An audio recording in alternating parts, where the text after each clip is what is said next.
અરે વરસાદ ધોધમાર ચાલુ થઈ ગયો. અગાસીએ બધા કપડાં પલળી ગયા છે. અરે વાહ, આજ સૂરજ કઈ બાજુ ઉગ્યો છે? તમે કપડાં લેવા ગયા હતા? વાહ ગિરીશ બાબુ વાહ. પણ આ કોના કપડાં છે? આપણા નથી આ કપડાં. મોટા ભાભી બહાર ગયા ને તો મને કહી ગયા હતા કે ઉપર અગાસીમાં કપડાં હુકવા છે, વરસાદ આપે એટલે લઈ લેજો. એવું લેવો જો ને, હાફી રહ્યો છું. ખતમ, bye bye, tata, goodbye. એની બાજુની દોરીએ આપણા કપડાં સુકાતા હતા, એ તમને ના દેખાણા? હા, સુકાતા હતા ને આપણા કપડાં, મેં જોયા. હા તો જોયા તો એ લઈને ના આવાય? તે ક્યાં મને કીધું તું?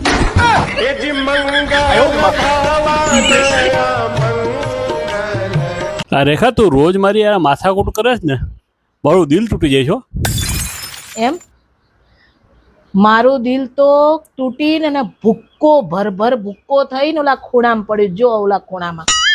પણ તમારા ઘરના કામ એટલા બધા હોય છે ને કે એ ભૂક્કાને સુપડીમાં ભરીને કચરાના ડોલમાં નાખવાનો મને ટાઈમ નથી. સમજ્યા? દિલ તૂટી ગયા વાળા.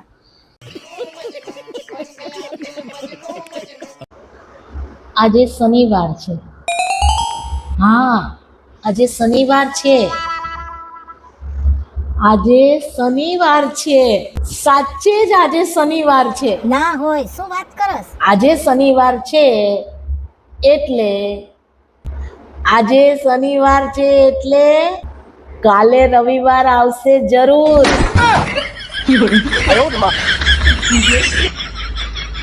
લાગે છે કે હવે મારે જન્મદિવસની જરૂર નથી. મારે નવા જન્મની જ જરૂર છે. क्या बात कर रहे हैं बाबा? ત્રાસી ગઈ છું આ જન્મથી. અહીંયા આવતો. આ એક સ્ત્રીઓ માટે સરસ મજાનું સંશોધન થયું છે. બોલો, શું કામ છે? સ્ત્રીઓ છે ને પુરુષો કરતાં ડબલ બોલે છે. આખા એક દિવસમાં સ્ત્રીઓ 30,000 શબ્દો બોલે છે અને પુરુષો છે ને માત્ર 15,000 શબ્દો જ બોલે છે. જો આ સંશોધન છે. क्या बात कर रहे हैं बाबा? तो रुको जरा, सबर करो. ત્યાં શું નવું સંશોધન કર્યું તમે? જૂનું ને જાણીતું સંશોધન છે. અને અમે બોલતા નથી, તમારા લીધે અમારે બોલવા પડે છે. કેમ? કેમ શું? પુરુષોને દરેક વસ્તુ 2 વખત સમજાવવી પડે છે. बात तो सही है. ત્યારે એ સમજે છે. એવું થોડું હોય કઈ? ઓલું પર્સ મારું પડ્યું છે, લાવો તો અહીંયા. શું? ઓલું પર્સ તમારી બાજુમાં પડ્યું છે, એ મને આપો. જો અત્યારે જ દાખલો થઈ ગયો ને, કેટલા શબ્દો વેડફાઈ ગયા મારા. क्या मैं पूछ सकता हूँ ये सब क्या हो रहा है? नहीं.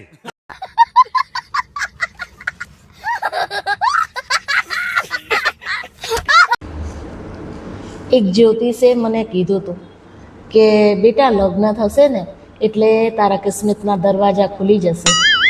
અને સાચે જ મારી કિસ્મતના દરવાજા ખુલી ગયા. क्या बात कर रहे हैं बाबा? લગ્ન થયા ને પછી રસોડાના દરવાજા ખુલ્યા, વાસણ ઘસવા માટે સિંકના દરવાજા ખુલ્યા, કપડાં ધોવા માટે વોશિંગ મશીનના દરવાજા ખુલ્યા, છોકરાઓને સ્કૂલે મૂકવા માટે સ્કૂલના દરવાજા ખુલ્યા, કમરના દુખાવા થઈ ગયા ને એટલે હોસ્પિટલના દરવાજા ખુલ્યા. तो रुको जरा, सबर करो.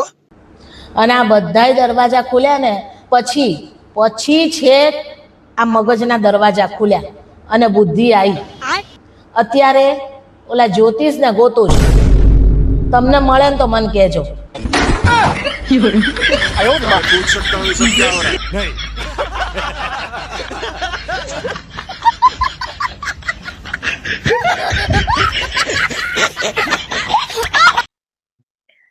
ઓય, હું તમને એક વાત કહું. હા તો કે ને, એક નહીં બે કે. મારે તમને એક વાત કરવી છે. હા બોલ, તું જેટલી વાત કહીશ ને એટલી સાંભળીશ. બોલ. એક જ વાત કેવી છે તમને. સારું બોલ, શું કેવું છે? જો વાત જાણે એમ છે. જેટલી વાત કરવી હોય ને એટલી કે. તમને કીધું ને એક વાર કે મારે એક જ વાત કરવી પણ છે. શું વાત કરવી છે તો કે. અરે તમે વાળ કેમ ખેંચવા માંડે તમારા આવી રીતના? એક તો વાળ તમારા છે નહીં અને એમાં ખેંચી નાખશો તો તું હવે એ નહીં રહેવા દે. બોલ, શું કેવું તારે હવે? શું વાત કરવી છે? જેટલી વાત કરવી હોય ને એટલી કહી દે. એટલે વાત પતી. મારે તમને એક વાત કહેવી છે ખાલી. હવે તારે કેવી છે કે નહીં તારી એક વાત? હા, હવે કહું તમને એક વાત. જો લો, હું જ ભૂલી ગઈ તમને શું એક વાત કહેવાની હતી. હશે, જવા દો, ફરી ક્યારેક વાત.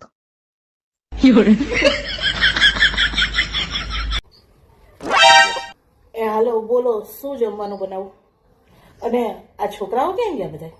એ બે બારી ગયા છે પણ મને કહી ગયા શું બનાવવું એ. શું બનાવું બોલો? જો મારા માટે છે ને વટાણા કોબી ટમેટાનું શાક અને તુવેરની દાળ. ધ્રુવ માટે છે ને દમ આલુ નાની નાની બટેટીને ફ્રાય કરી અને ગ્રેવીવાળું શાક કરવાનું છે, સાથે જીરા રાઈસ કરવાનું કીધું છે. અને દીક્ષાએ છે ને ચાઇનીઝ ટાઈપ કેપ્સિકમ, કોર્ન, લસણ અને ડુંગળીનું શાક બનાવવાનું કીધું છે.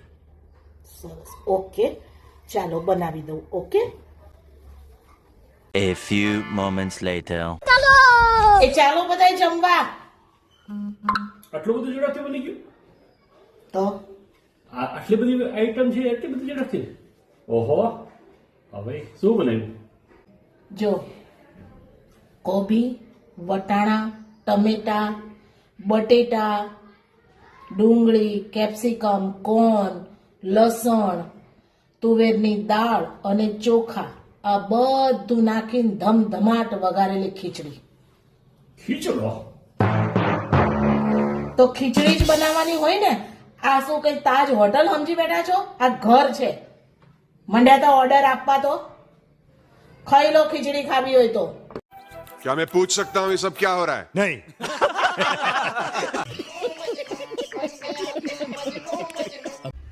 અલી, તને મારા ઉપર વિશ્વાસ નથી? આવું કઈ કઈને જ મારી બધી બહેનપણીઓ મને ચૂનો લગાડી જાય છે.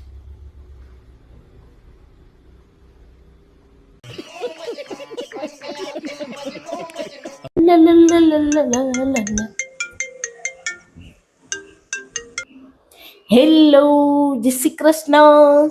એ જય શ્રી કૃષ્ણ પછી પેલા તું કે અત્યારે મેં ક્યાં જઈ આવી? ક્યાં ગઈ હતી? કેમ, શું થયું? તું ઓલા સંજયભાઈની દુકાને ગઈ હતી? હા, તું શાંતિ કેમ ક્યાંય લેવા દેતી નથી? જ્યાં જાય ત્યાં મારા માટે ઉપાધિ જ વધારીને આવે છે. તમને ખબર છે એણે શું કર્યું? એણે એની દુકાનની બહાર 50% ડિસ્કાઉન્ટનું પાટિયું માર્યું છે.